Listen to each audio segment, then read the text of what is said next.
청소교도들은 이 세상에서요, 목숨이 아깝지 않은 사람들이에요. 영원한 생명으로 사니까. 그래서 이들은 말 그대로 하나님의 진리가 온전히 실현될 수 있는 새 땅을 원했어요. 그 새 땅으로 출발한 겁니다. 그래서 1620년에 메이플라워라는 배를 타고, 그 유명한 메이플라워라는 배를 타고 9월 달에 가서 11월 달에 도착을 하죠. 그런데 이 청교도들이 11월에 딱 도착하자면 몰랐던 것은 미국 북동부 매사추세츠주의 그 살렘이라는 곳에 처음 도착하는데 그 혹독한 도시잖아요. 혹독한 곳이 너무나 추운 기후잖아요. 우리나라에서 뭐 몇 년에 볼 수 있는 눈을 거기에서는 1년이면 보니까, 우리가 겨울철 되면 미국 북동부의 폭설로 모든 것이 뭐 정지되고 엉망이 됐다, 그런 이야기들을 뉴스들을 흔하게 듣지 않습니까? 그런 일기를 몰랐어요. 11월 달에 가서 이들은 너무도 상상할 수 없는 고난을 사실 겪었습니다. 그리고 그 1년이 지나서 이들이 감사 예배를 드렸는데, 여기서는 하나님이 살려주셔서 감사하다, 또는 우리한테 뭐 추수를 주셔서 감사하다, 우리를 여러모로 축복해 주셔서 감사하다, 그 차원이 아니에요. 뭐에 대한 감사냐면, 하나님, 우리가 영국서 살면 편할 수 있었는데, 그들은 영국 오기 전에 네덜란드에서 살고 있었어요. 네덜란드에서는 무슨 큰 박해와 고난을 겪고 그런 것도 아니었어요.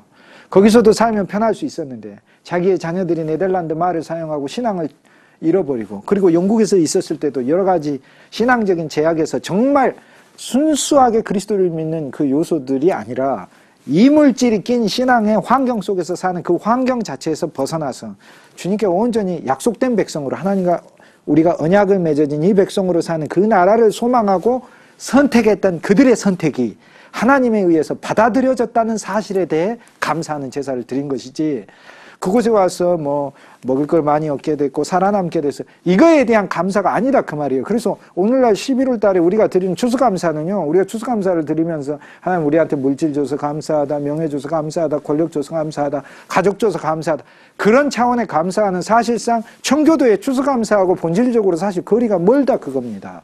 청교도의 추수감사는, 청교도는 영적 추수에 대한 감사였어요. 하나님, 우리가 이 선택한 길, 우리의 고국, 우리의 태어난 나라조차도 떠나서 이곳에 와서 하나님의 나라를 세우고 이곳에서 하나님의 교회를 설립하고 주님의 백성으로 살겠다고 떠났던 우리의 이 길을 주님이 인정해 주셔서 감사하다는 그 감사예요. 이곳에서 우리를 약속의 백성으로 하나님이 살게 해주셔서 감사하다는 그 감사예요. 그렇지, 그게 무슨 인간이 개척정신으로 떠나가지고 그곳에서 개척공동체 세워서 하는 이민의 성공으로 보고 물질적인 축복에 대한 감사로 보는 것은 추수감사에 대해 오해를 해도 보통 오해를 한 것이 아니고, 청교도를 무시해도 보통 무시를 한 게 아닙니다. 청교도는 이미 네덜란드에서 이들이 영국의 플리무스라는 곳에서 떠나서 미국에 도착한 그곳을 플리무스라고 부른 것이거든요. 이 영국의 플리무스를 떠날 때부터 이미 그들은 목숨까지 각오하고 떠났어요. 그래서 102명이 떠나면서 자기들을 뭐라고 부르냐면 그때 부릅니다. 에스라서 8장 21절을 가지고 그 설교를 윌리엄 브래드포드와 존 로빈슨이라는 목사가 함께 그곳에서 예배를 드리면서 에스라서 8장 21절에 에스라가 이스라엘 백성들을 페르시아 땅에서 데리고 귀환하면서 에스라 8장에 그거 하잖아요. 우리가 아와 강가에 모여서 이제 이 백성들이 예루살렘으로 귀환하는데, 여호와 하나님, 우리는 페르시아 왕의 아닥사스대의 군병도, 주님, 우리는 그 군병조차도 사실 필요 없습니다. 주님이 우리의 보호가 되어주시고 주님 우리와 함께해 주셔서 우리가 가는 길에 주께서 같이 하여 주셔서 우리의 길을 완수하여 주세요 하는 그거잖아요. 페르시아에서 편하게 살 수도 있고, 그 관리 아닙니까? 에스라가 페르시아에서도. 근데 그것이 아니라 여호와 하나님의 그 땅에서, 그곳은 폐허가 되어 있고 무너져 있고 성벽과 성전과 이것도 모든 것이 다 정체되어 있고 이제 겨우 세우려고 하는 그런 단계에 있어서 먹을 것도 넉넉하지 않고 대적도 있고 하는 그런 환경으로 가는데, 하나님 그 환경에서 우리를 지켜주시고 하나님의 섭리와 경륜을 이루어주세요 하는 거잖아요. 이것은요, 단순히 잘 살기 위해서 가서 무언가 풍요를 얻는 그런 감사가 아니었다니까요. 그런데 오늘날 우린 추수감사할 때 무슨 감사를 합니까? 주님이 나 먹여주셔서 감사하고 입혀주셔서, 사실요, 그런 감사는 추수감사 때 하는 게 아니고 날마다 감사하는 거예요. 날마다 감사해요. 날마다. 진짜 추수감사는 내가 영적으로 추수된 거에 대해 감사해야 돼요. 주님, 내가 영적으로 주님한테 추수됐습니다. 진짜 청교도의 추수감사를 하나님께 드리고 싶으면 하나님, 내 삶의 비본질적인 거, 청소해야 될 요소들 청소하게 해주셔서 감사합니다. 이게 이제 우리의 본질적인 감사가 돼야 되는 거죠. 이게. 그래서 청교도들은 이미 떠날 때 그들 함께 서로 울었어요. 먼저 선발대 그룹이 102명이 이제 가면서 메이플라워를 타고 1620년에 9월 달에 떠나면서 우리는 다시 보지 못할 수도 있습니다. 대서양으로 배 타고 가는 오늘날은 크루즈 타고 가고 뭐 너무나 기술이 발전돼 안전한 배를 타고 가니까 좋지만, 그러나 당시에는 풍랑, 파도, 험한 바다, 태풍, 얼마나 위험한 환경입니까? 먹을 것도 제대로 없고 그 작은 배에서 침몰도 수없이 많이 일어나는데요. 그리고 실제 도착하면서도 몇 사람이 떨어져 죽습니다. 그리고 도착해서도 3개월 이내에 절반 이상이 죽습니다. 이건 그들이 알고 있었어요. 그들이 죽는다는 사실을 알고 있다는 게 아니라 그곳의 삶이 혹독할 것이라는 것을 알고 있었어요. 청교도들은 결국 미국에 개인적인 물질적 성공을 위해서 간 것 아니고 그들이 1년 후에 드렸던 그 감사도 물질적 성공, 실제 이곳에서 정착촌 이루고 살았던 그것에 대한 감사가 아니었어요. 하나님, 우리에게 하나님을 중심으로 해서 살 수 있는 새로운 영역을 주신 것에 대한 감사를 드렸습니다. 또 하나 이제 우리가 알고 있는 오해가 하나가 있는데 그것만 잠깐 말씀드리면, 미국에 처음으로 세워진 공동체는 청교도가 아닙니다.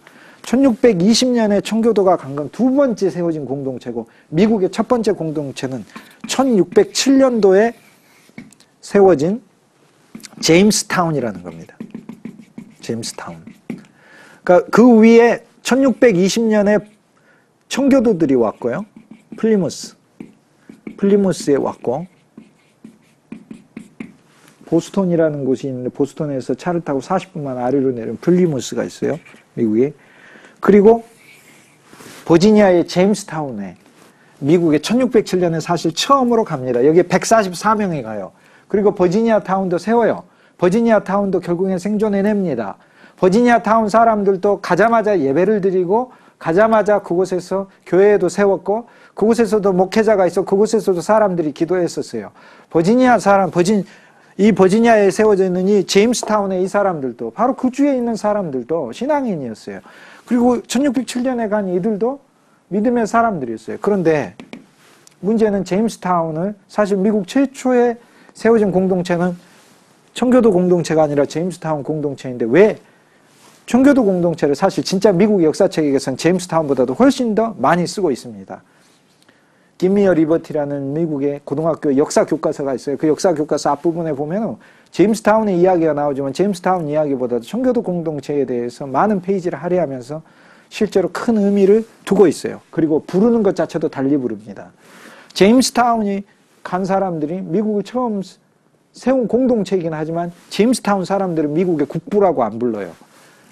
이 청교도 공동체를 미국의 국부라고 부르고 미국의 선조라고 부르고 미국의 아버지라고 부르고 미국의 필그림이라고 불러요. 미국의 순례자들이다. 순례 시조다 이렇게 불러요.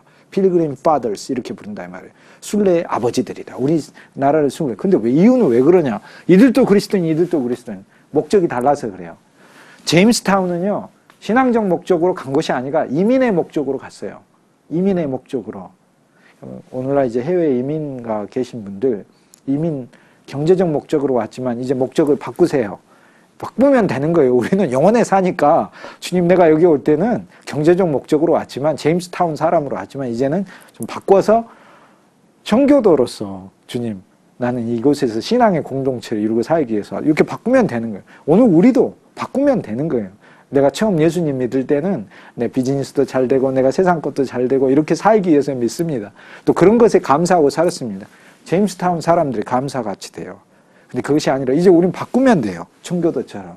주님, 이거 바꾸는 게 변화이고 바꾸는 게 회개인 거예요. 메타노이아가 바꾸다라는 얘기예요. 주님, 우리 마음을 바꿉니다. 주님, 진짜 감사할 것은 그냥 나는 날마다 주님께 감사해요. 근데 진짜 감사할 것은 내가 약속의 백성이 된 것에 대해 감사합니다. 내 삶의 신앙의 영역을 주신 것에 대해 감사합니다. 영적인 추수에 감사합니다. 하는 겁니다. 제임스타운은 담배 농사로 성공을 했고요. 청교도들은 그렇지 않았습니다. 담배 농사가 아니었습니다. 둘 다 고난을 많이 겪었어요. 제임스타운 사람들 144명 가서 38명 정도밖에 남지 않고 100명 이상이 죽었어요. 다 1년 이내에. 청교도들도 마찬가지로 102명의 사람들이 가서 절반 이상이 다 죽었어요. 그런데요, 제임스타운에서도 일기가 있고요. 청교도 공동체에서도 일기가 있어요. 근데 그 일기의 내용은 완전히 틀려요. 제임스타운의 일기에는 신자인데도 뭐라고 돼 있는지 아세요? 그 일기. 우리는 세상에서 제일 불쌍한 사람들 이렇게 돼 있고, 청교도 공동체 똑같은 시기에 똑같은 환경에서 똑같이 모두가 죽어나가는 그 환경에서 청교도들의 그 일기에는, 윌리엄 브래드포드의 일기에는 건강한 사람 몇 명 되지도 않는다. 그런데 이 건강한 사람들이 기쁨으로 병든 자들을 먹을 것을 구해오고 있고 그들을 돌보고 있다. 이렇게 적어져 있어요.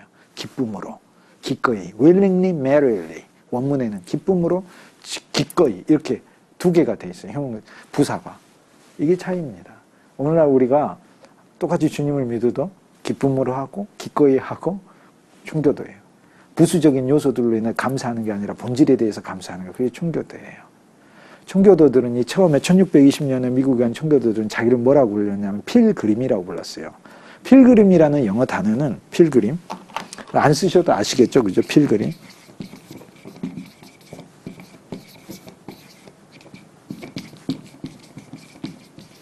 이게 라틴어에서 나온 영어 단어인데, 필이라는 말이 퍼르, 가다라는 가로지르라는 뜻이고, 아게르라는 땅이라는 거예요. 땅을 가로지르라니까 땅의 것에 얽매여 사는 사람이 아니라 땅을 통과하는 사람, 순례자를 말하는 거죠. 오늘 우리가 세상 살면서 이 세상 것에 매여 사는 것이 아니라 하늘을 사모하고 하늘을 사랑하고 하늘의 것에 감사하는 거예요. 그러니까 진짜 추수감사는 영적 추수에 대한 감사예요. 주님에 대한 누림이 올 한 해 얼마나 있었는지요. 참 감사합니다. 하는 그 감사예요. 없을 수 없어요. 있어요. 보셔요. 우리 구속하시고 구원하시고 영원한 생명 주시고 주님 빛 가운데 살게 하여 주시고, 환란이 있고 어려움이 있어도 그 환란과 어려움은 나를 그리스도의 사람으로 조성하기 위한 것이라. 그 환란과 어려움 가운데서도 나는 기쁨으로 기꺼이 주님의 사랑의 사람으로 서 있으면 나는 그게 청교도가 되는 거예요. 그게 청교도가 되고. 그러니까 추수감사는요, 진정한 본질의 청교도 신앙, 주님 아닌 다른 것에 그릇된 것을 청소하자고 하는 거, 약속의 백성으로 사는 거, 기쁨으로 기꺼이 감사함으로 사는 거, 그리고 세상적인 목적으로 부를 추구하는 것이 아니라 주님 안에서의 고난과 어려움과 가난조차도 감사하면서 사는 거, 이것이 청교도 정신이에요. 사실 추수감사절은 주님, 이 각오 아래 우리가 살겠습니다 하는 그러한 주님 앞에서의 우리의 드림입니다. 오직 복음, 오직 믿음, CTS